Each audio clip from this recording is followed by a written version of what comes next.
Sandro Tonali du Newcastle, l'attaquant Nicolo Zaniolo d'Aston Villa et Fagioli sont trois des joueurs accusés récemment de placer des paris sur des plateformes illégales.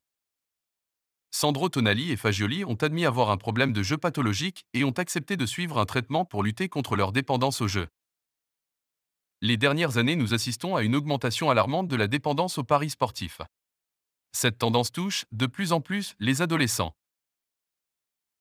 L'addiction au pari, également connue sous le nom de jeu compulsif ou pathologique, est une impulsion incontrôlable à parier, malgré les conséquences négatives ou le désir d'arrêter. C'est un problème sérieux qui cause des dommages émotionnels et financiers énormes. Mais comment une telle addiction se développe-t-elle? Pour comprendre cela, nous devons nous pencher sur le circuit de la récompense de la dopamine. La dopamine est un neurotransmetteur qui joue un rôle clé dans notre capacité à ressentir du plaisir. Lorsque nous parions, notre cerveau libère de la dopamine, qui nous procure une sensation de plaisir et d'excitation. C'est cette libération de dopamine qui nous incite à répéter l'expérience du pari, créant ainsi une dépendance. Cependant, au fil du temps, notre cerveau s'habitue à ces niveaux élevés de dopamine et a besoin de plus en plus de paris pour obtenir la même sensation de plaisir. C'est ce qu'on appelle la tolérance. Une des raisons de l'augmentation du nombre de parieurs et de personnes dépendantes au jeu est l'augmentation de l'offre. Une augmentation du nombre des plateformes en ligne qui offrent une accessibilité sans précédent. Une autre raison est l'augmentation exponentielle des plateformes illégales.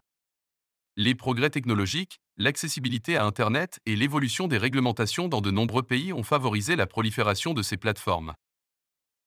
Mais revenons à la question de la dépendance aux paris sportifs. Bien que le risque soit présent à tout âge, il existe une période de plus grande vulnérabilité, l'adolescence. L'adolescence est une étape de maturation cérébrale caractérisée par des changements considérables dans les fonctions cognitives, l'émotivité et le comportement. Le cerveau adolescent est en cours de développement, en particulier dans la région du cortex préfrontal, qui est responsable du contrôle des impulsions, de la prise de décision et de l'évaluation des conséquences. Cette immaturité peut entraîner une impulsivité accrue et une moindre capacité à évaluer les risques. Les signes de dépendance aux paris sportifs peuvent varier d'une personne à l'autre, mais voici quelques indicateurs courants qui peuvent suggérer un problème de jeu pathologique.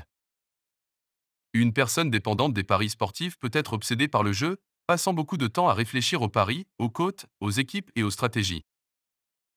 Les personnes dépendantes aux paris sportifs ont souvent du mal à cesser de parier, même lorsque cela a des conséquences négatives sur leur vie, comme des pertes financières importantes. Les individus dépendants peuvent cacher l'ampleur de leur engagement dans les paris sportifs à leurs proches. Ils peuvent minimiser leurs pertes ou exagérer leurs gains. Les personnes dépendantes ont tendance à augmenter les montants qu'elles parient pour ressentir le même niveau d'excitation. Elles peuvent également parier de plus en plus fréquemment. Les joueurs pathologiques peuvent devenir irritables ou agités lorsqu'ils ne peuvent pas parier ou s'ils subissent une perte importante. Est-ce que tu paries et que ces comportements te semblent familiers?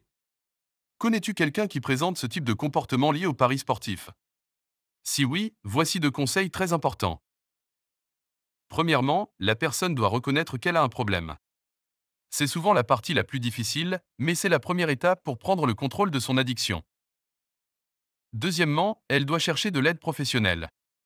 Des thérapeutes spécialisés dans le traitement des addictions peuvent fournir des outils et des stratégies pour gérer l'envie de parier.